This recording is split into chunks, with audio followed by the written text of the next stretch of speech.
ஆன்மீக தகவல்கள். கோவில் பிரகாரத்திற்கு 4 வழிகள் இருந்தாலும் பிரதான வழி எதுவோ அதன் வழியாக உள்ளே நுழைந்துதான் இறைவனை தரிசனம் செய்ய வேண்டும். பின்வாசல் வழியாக சென்றால் தூரம் குறைவு என்பதற்காக குறுக்கு பாதையில் இறைவனை தரிசனம் செய்ய கோயிலுக்குள் நுழையக்கூடாது. முடிந்தவரை கோவிலுக்கு வெளியில் யாசகம் கேட்பவர்களுக்கு உங்களால் முடிந்த உதவியை செய்துவிட்டு கோவிலுக்குள் செல்லுங்கள். ஒரு மன நிறைவு கிடைக்கும். அந்த மன நிறைவே உங்கள் பிரார்த்தனையை நிறைவேற்றி வைக்கும். கோவில் உள்ளிருந்து வெளிவரும்போது யாசகர்களுக்கு எதுவும் போடக்கூடாது. தினமும் குலதெய்வ நாமத்தை சொல்லி வீட்டில் விளக்கேற்றி வழிபாடு செய்பவர்களுடைய குடும்பத்திற்கு வரப்போகும் கஷ்டத்தை முன்கூட்டியே குலதெய்வம் கனவின் மூலமாக வலியுறுத்தும். முன்கூட்டியே உனக்கு ஆபத்து வரப்போகிறது என்பதை கனவில் வந்து குலதெய்வம் ஏதாவது ஒரு ரூபத்தில் சொல்லும்.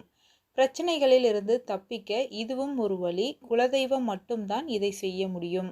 ஏதாவது முக்கியமான விஷயங்களை பற்றி பேசும்போதும் இன்டர்வியூக்கு செல்லும் போதும் வாயில் ஒரு ஏலக்காய் போட்டு செல்லுங்கள். உங்கள் பேச்சில் தெளிவு பிறக்கும். குலதெய்வத்திற்கு மாங்கல்யம் வாங்கி சாத்துவதாக பிரார்த்தனை வைத்து கொண்டால் குடும்பத்தில் இருப்பவர்களுக்கு சீக்கிரம் திருமணம் நடக்கும். சுபகாரிய தடை விலகும்.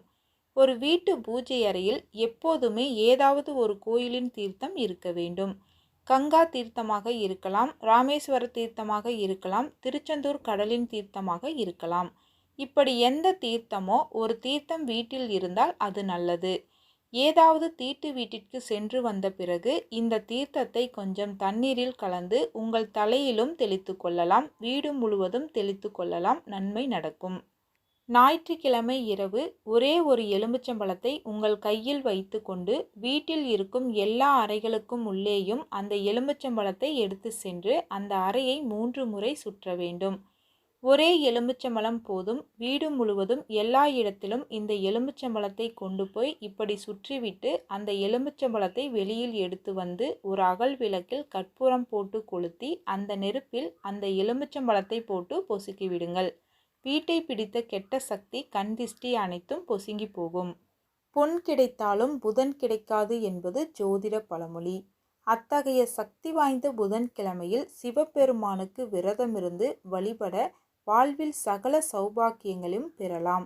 புதன்கிழமையில் வழிபடுபவர்கள் செய்ய வேண்டிய நெய்வேத்தியம் கதம்ப சாதமாகும். அதாவது அனைத்து காய்கறிகளும் சேர்த்து செய்த சாதம் கதம்ப சாதமாகும். இவ்வாறு செய்ய சுபகாரிய முயற்சிகள் தடையில்லாமல் வெற்றி பெறும். இருக்கன்குடி மாரியம்மனை வழிபட்டால் உடல் உபாதைகள் தீரும். குறிப்பாக வயிற்று வலி, கை கால் வலி, கண் சம்பந்தப்பட்ட பிரச்சனைகளுக்கு இந்த அம்மனை வழிபடுவது மிகவும் சிறந்தது.